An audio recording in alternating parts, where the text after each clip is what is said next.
Bom dia, né? Primeiro eu gostaria de agradecer essa entrevista aqui que você está nos concedendo, né? E para começar, eu primeiro ia pedir para você fazer uma breve apresentação, falar um pouco sobre a sua trajetória profissional e explicar como você seguiu o caminho religioso. Ok, bom dia. Gostaria também de começar agradecendo o convite, a oportunidade de estar aqui com vocês. Uma breve introdução. Eu estudei no Liesing até na época a oitava série.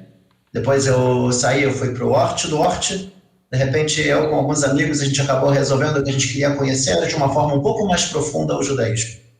E a gente acabou indo para o segundo ano e terceiro ano do ensino médio, a gente acabou indo para a Yeshiva, em São Paulo, em Cotia.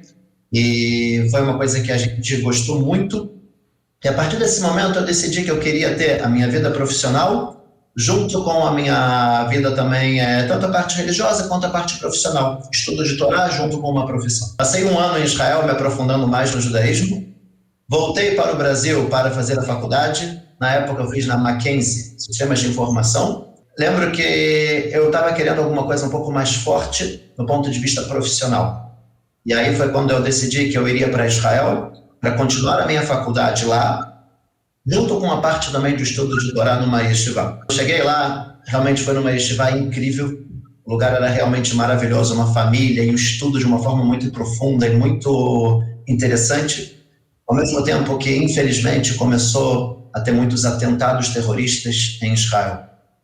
Nesse momento, meus pais falaram, fica um pouco mais na yeshiva, espera as coisas acalmarem. E eu comecei a me aprofundar cada vez mais nos estudos e acabei me formando como rabino. Nesse momento, estava muito bem em Israel. Voltei para o Brasil para passar um ano, casei, voltamos para Israel de Aliá. Estava muito, muito feliz, mas me pediram para voltar para o Brasil para passar um tempo para que eu pudesse transmitir um pouco mais do judaísmo, um pouco mais da Torá que eu tinha estudado, no momento onde a comunidade judaica necessitava tanto. Aceitei vir para uns 2 ou 3 anos. Na prática, já estou aqui há uns 14 anos, com muita, muita saudade de Israel, vontade de voltar para lá, mas a gente entende também que o trabalho aqui é bastante bom. Tá ótimo, então, muito obrigado. Segunda pergunta, como você consegue articular a parte cerimonial, né, são as rezas e a parte religiosa, com a parte cultural e da tradição judaica? Na minha visão, a parte da reza e a parte cultural, muitas vezes eu diria que quase sempre anda junto. Né? Toda a parte cultural e todas as festas judaicas, isso faz parte da essência da nossa Torá. Né? E muitas datas, mesmo datas que não tenham na Torá claramente, como Purim, Hanukkah, ou a gente poderia dizer Yom Ha'atzmaut, Yom HaShoah, isso faz parte também da nossa Torá, a gente ter essa alegria pela possibilidade de Deus estar dando para a gente a terra de Israel, ter a tristeza de tudo que aconteceu, por exemplo, no Holocausto. Na verdade, eu acho que tudo anda junto. Né? Quando a gente vai agradecer a Deus pelo Estado de Israel, por exemplo, isso com certeza faz parte de uma reza, faz parte da parte religiosa. Quando a gente vai rezar pelas pessoas que morreram, por exemplo, no Holocausto, também é uma coisa religiosa. A verdade talvez mudaria um pouquinho. Eu diria que muitas vezes na cerimônia não religiosa, a gente faz às vezes aquela ideia de 1 minuto de silêncio. Esse 1 minuto de silêncio, é claro que a gente tem que honrar e respeitar e fazer, mas a visão religiosa seria, em vez de talvez 1 minuto de silêncio, talvez a gente seria fazer uma reza pela elevação da alma de todas as pessoas que partiram e que passaram por tanto sofrimento, tanta dificuldade. Então, na prática, eu não acho que tem nenhum tipo de contradição, muito pelo contrário, eu acho que as coisas se unem e de uma forma muito bonita. Como que a educação judaica, a educação cultural judaica, ela conseguiu resistir à evolução dos meios técnicos, científicos e informacionais? Porque a gente sabe que cada vez mais a gente tem o desenvolvimento e o contato entre várias culturas, entre várias religiões. Então, de que forma a identidade judaica ela conseguiu se perpetuar de geração em geração? Pergunta muito boa. Eu diria que tem duas formas de perpetuar toda essa educação judaica por todos esses 2 milênios que a gente está na diáspora, longe da nossa terra, longe do nosso povo como um todo. Primeira forma é que a Torá já fala para a gente que o nosso povo é um povo teimoso. Esse povo teimoso pode ser teimoso para os dois lados. Pode ser teimoso para fazer coisas erradas, mas a gente também é muito teimoso para manter as nossas tradições. A primeira forma que tem para a gente poder se manter durante todas essas gerações é quando a gente valoriza de verdade o nosso judaísmo. A gente vive de acordo com os preceitos judaicos. A gente passa a importância disso para os nossos filhos. A gente começa a ter uma vida comunitária com valores diferenciados, onde a gente vai ter o nosso Shabbat, a nossa união familiar, a nossa comunidade, onde a gente vai estar presente todos os Shabbatot. A gente vai ter tanto orgulho, identidade judaica tão forte, que isso vai perpetuar e passar para as gerações futuras. Mas, infelizmente, muitas vezes, acaba sendo por um outro caminho. Às vezes a gente começa a abandonar um pouco nossos valores, começa a entender que nós podemos ser iguais aos outros, começa a largar um pouco nossos mandamentos, nossa união comunitária. De repente o Shabbat já não fala tanto para a gente começa a se alimentar com comidas que também não são kasher e começa a se integrar demais na sociedade. E a possibilidade disso chegar numa assimilação e a gente perder o nosso judaísmo e nossos valores é muito grande. E aí, infelizmente, e eu repito, infelizmente, às vezes, para a gente não acabar, para a gente poder manter a nossa essência e o nosso judaísmo, veio o antissemitismo que a gente tem geração após geração. E quando a gente começa a querer ser igual aos outros, de repente os outros falam, vocês não são iguais a gente. Você é um judeu. Os outros vêm lembrar quem nós somos. E justamente no momento de antissemitismo, a gente acaba se unindo de uma forma muito forte. Onde um começa a defender os outros, a gente começa a ter mobilizações da comunidade, e vem todas as instituições e começam a tentar defender os judeus de alguma forma, a gente acaba se unindo e lembrando quem nós somos. Eu acho que essa ideia aparece muito forte na história de Purim, Megilat Esther, e realmente a Megilat Esther, a história de Purim, é a última festa que foi escrita no Tanakh. Por quê? Justamente para mostrar como seria todas as gerações. Quando a gente começa a perder um pouco nossos valores, se assimilar, participar da festa do rei Ahasverosh, que era uma festa que comemorava, inclusive, que a gente não retornaria para a terra de Israel, reconstruir o nosso templo. De repente vem o decreto de Amán e a gente começa a se unir de uma forma muito forte. Então eu diria que tem basicamente duas formas, ou quando a gente valoriza de verdade, vive o nosso judaísmo com uma identidade judaica muito forte, ou quando os outros acabam lembrando para a gente quem nós somos. Hoje em dia, graças a Deus, a gente tem uma terceira opção, que é a terra de Israel. Quando a gente está na nossa terra, junto com o nosso povo, nossa identidade consegue se manter muito mais forte, viva e acesa. Como que a educação cultural judaica, aqui no Liesing, ela consegue exaltar e manter a coesão dentro da própria comunidade e dentro do corpo acadêmico, como os professores, os alunos e os funcionários aqui da escola? Bom, eu acho que a ideia do judaísmo, junto com a parte acadêmica, são coisas que se completam. A Torá sempre é muito, muito, muito a favor do estudo de todas as sabedorias possíveis, seja matemática, física, história, química, biologia, o que quer que seja, é sempre uma coisa que é muito, muito importante, a sabedoria. Isso não vai afastar a gente do judaísmo, muito pelo contrário. A gente vai conseguir conhecer muito mais a sabedoria de Deus que tem dentro da criação. Eu acho que a educação judaica que está tendo também no Liesing, com todas as aulas, a gente tem um pouco essa conexão. Eu mesmo agora estou dando um módulo no Liesing sobre o judaísmo e a ciência, onde a gente começa a unir as duas coisas e mostrar como não tem uma contradição entre os dois. Eu acho que esse é o equilíbrio bonito que tem dentro do judaísmo, de mostrar como a gente incentiva o crescimento profissional, a gente incentiva toda a ciência e que isso não é nada contra a religião. A gente pode ser pessoas de uma profissão, de excelentes intelectuais e tal, mas junto com a nossa parte também judaica, com a nossa fé, o nosso cumprimento das mitzvot. Eu acho que isso é uma ideia que é muito bonita, que tem dentro do judaísmo. Eu acho que ele é entendido bem também nesse caminho. Você acha que, você que é professor dos módulos aqui no Liesing, você acha que trabalhar com crianças e adolescentes reforça a sua fé? Porque, como você falou, a gente tem a mitzvah da transmissão, que é muito importante aqui no judaísmo, então eu queria saber como que isso se apresenta na sua perspectiva. Na verdade, quanto mais a gente ensina, mais a gente aprende. E está escrito no Talmud, inclusive, que eu aprendi muito dos meus sábios, mas eu aprendo mais ainda dos meus alunos. Acho que isso é uma ideia também muito bonita, né? Quando a gente começa a ensinar e começa a ter questionamento, e começa a ter perguntas, e a gente começa muitas vezes a buscar a resposta. E eu, particularmente, me sinto muito feliz nessa ideia de poder transmitir, poder ensinar. poder mostrar para as pessoas como o judaísmo é bonito, como a identidade judaica é forte, como a Torá responde a todas as questões e perguntas filosóficas, etc., que a gente tem nas nossas vidas, como a Torá começa a botar valores de moral e ética nos nossos corações.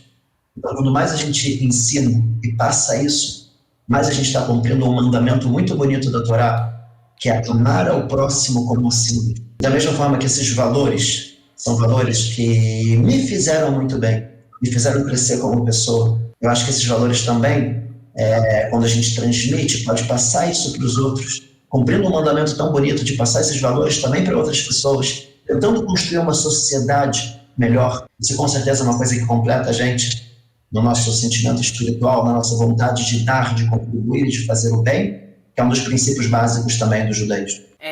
E um questionamento também muito importante seria a educação e a afirmação da identidade judaica depois da escola, né? Depois da formação escolar. A gente sabe que você tem uma instituição, né, o BAIT, que lida com isso, e eu queria que você explicasse um pouco como que isso funciona. Na verdade, a escola judaica ela é fundamental para a formação judaica do jovem.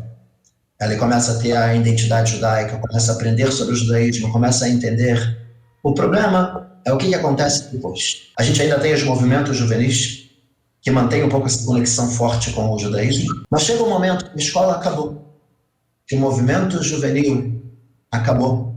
O jovem está no meio de universidade, trabalho, no meio que não é um meio judaico.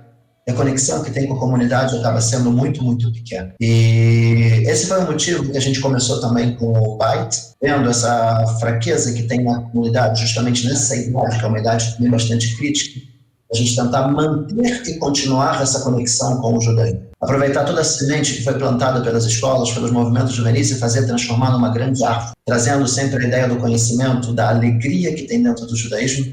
Eu acho que o nosso lema aqui no BAIT seria a ideia de judaísmo com alegria. Fortalecer a identidade judaica dos jovens, fazer eles terem um orgulho do judaísmo no momento onde o jovem poderia se afastar cada vez mais da comunidade. Eu acho que isso é um trabalho muito importante. A gente vê isso com uma importância extrema. Começamos agora justamente um curso de liderança judaica, para pegar toda essa identidade e tal, e transformar os jovens em novos líderes que podem também se doar e fazer o bem pela comunidade.